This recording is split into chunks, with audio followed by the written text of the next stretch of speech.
నా పేరు doctor Suma, consultant 49 fertility centre, Vijayawada.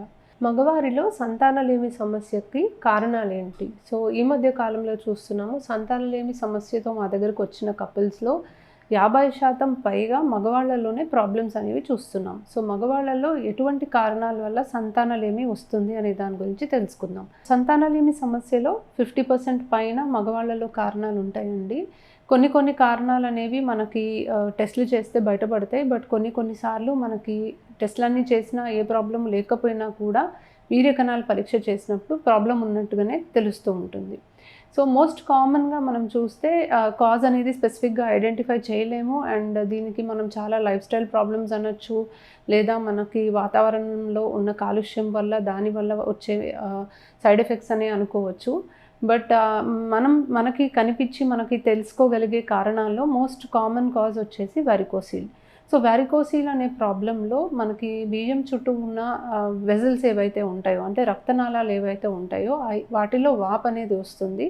దీనివల్ల బ్లడ్ అనేది ఆగిపోయి మనకి బీజంలో టెంపరేచర్ అనేది పెరిగి కణాల ఉత్పత్తి పైన ప్రభావం పడటానికి అవకాశం ఉంటుంది. నెక్స్ట్ మోస్ట్ కామన్ చూసుకుంటే ఇన్ఫెక్షన్స్. సో ఇన్ఫెక్షన్స్ వల్ల బీజంకి డ్యామేజ్ అవ్వడానికి అవకాశం ఉంటుంది. సో చిన్నప్పుడు ఏదైనా ఇన్ఫెక్షన్స్ వచ్చి, మమ్స్ లాంటి ఇన్ఫెక్షన్స్ వచ్చి కణాల ఉత్పత్తి మనకి ప్రాబ్లం అవ్వడానికి అవకాశం ఉంటుంది. అది కాకుండా మనకి వేరియస్ ఇన్ఫెక్షన్స్, ఎపిడిడమోర్కైటిస్ అంటాం, అంటే బీజానికి కానీ దానికి అటాచ్ అయ్యి ఉన్న స్ట్రక్చర్స్కి కానీ ఏదైనా ఇన్ఫెక్షన్స్ వచ్చి మనకి కణాల ఉత్పత్తి పైన ప్రభావం పడటానికి అవకాశం ఉంటుంది.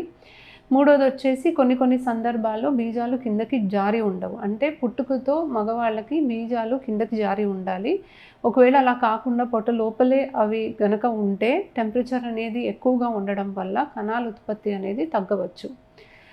టెస్టిక్యులర్ టార్షన్ అని ఇంకొక కండిషన్ ఉంటుందండి. దీంట్లో బీజం అనేది ట్విస్ట్ అయిపోతుంది. సో ఈ ట్విస్ట్ అవ్వడం వల్ల దానికి రక్త సరఫరా అనేది మనకి కాంప్రమైజ్ అయ్యి దానివల్ల కణాల ఉత్పత్తి సరిగ్గా జరగకపోవచ్చు. ఇకపోతే అబ్స్ట్రక్టివ్ కాజెస్ అని అంటాం. అంటే దీంట్లో మనకి బీజంలో కణాల ఉత్పత్తి కరెక్ట్గానే జరిగినా బయటికి రావడానికి ఏదన్నా అబ్స్ట్రక్షన్ అనేది ఉండవచ్చు. సో దీనివల్ల స్పర్మ్స్ ప్రొడ్యూస్ అయినా కూడా బయటికి రావు, కాబట్టి వీళ్ళకి ప్రెగ్నెన్సీ వచ్చే అవకాశం అనేది న్యాచురల్గా అయితే ఉండదు. ఇవి కాకుండా కొన్ని హార్మోనల్ ఇంబ్యాలెన్సెస్ వల్ల కూడా మనకి స్పర్మ్ ప్రొడక్షన్ పైన ఎఫెక్ట్ పడుతుంది. సో థైరాయిడ్ ప్రాబ్లం ఉన్నా, లేదా డయాబెటీస్ ఉన్నా, లేదా మనకి ప్రొలాక్టిన్ అనే హార్మోన్లో ఏదైనా అబ్నార్మాలిటీస్ ఉన్నా మనకి స్పర్మ్ ప్రొడక్షన్ అనేది కరెక్ట్గా జరగదు. జెనెటిక్ కాజెస్ వల్ల కూడా మనకి స్పర్మ్స్ ప్రొడ్యూస్ అవ్వకపోవడానికి రీజన్స్ అనేవి చూస్తాం. సో కొంతమంది మగవాళ్ళకి ఒక ఎక్స్ట్రా ఎక్స్ క్రోమోజోమ్ అనేది ఉంటుంది, క్లైన్ఫెల్టర్ సిండ్రోమ్ అని అంటాము. కొంతమంది మగవాళ్ళకి వాళ్ళకున్న వై క్రోమోజోమ్లో కొన్ని భాగాలు మనకి మిస్ అవుతాయి, అంటే వై క్రోమోజోమ్ మైక్రో డిలీషన్స్ అని అంటాము.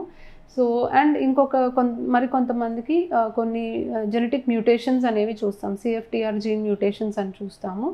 దానివల్ల కూడా వాళ్ళకి కణాలు ఉత్పత్తి అయినా కూడా బయటికి రావడానికి ఆ ట్యూబ్ అనేది వాళ్ళకి యాబ్సెంట్ ఉండొచ్చు, అంటే అసలు ఉండకపోవచ్చు. కాబట్టి సంతానలేమి సమస్య అనేది చూస్తున్నాం.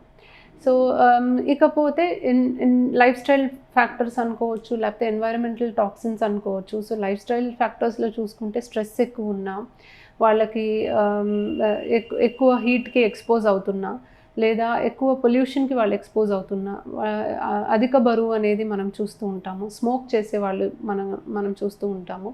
లేదు మనకి ఎన్వైరన్మెంటల్ టాక్సిన్స్ అంటే కొన్ని ప్లాస్టిక్స్కి వాళ్ళు ఎక్స్పోజ్ అవుతున్నా, పెయింట్స్ ఎక్స్పోజ్ అవుతున్నా, పెస్టిసైడ్స్కి ఎక్స్పోజ్ అవుతున్నా, ఇవన్నీ కూడా మనకి కణాల ఉత్పత్తి పైన ప్రభావం పడి మనకి స్పర్మ్ కౌంట్ తగ్గడానికి అవకాశం ఉంటుంది. అండ్ దీనివల్ల సంతానలేమి సమస్యలు రావడానికి కూడా అవకాశం ఉంటుంది.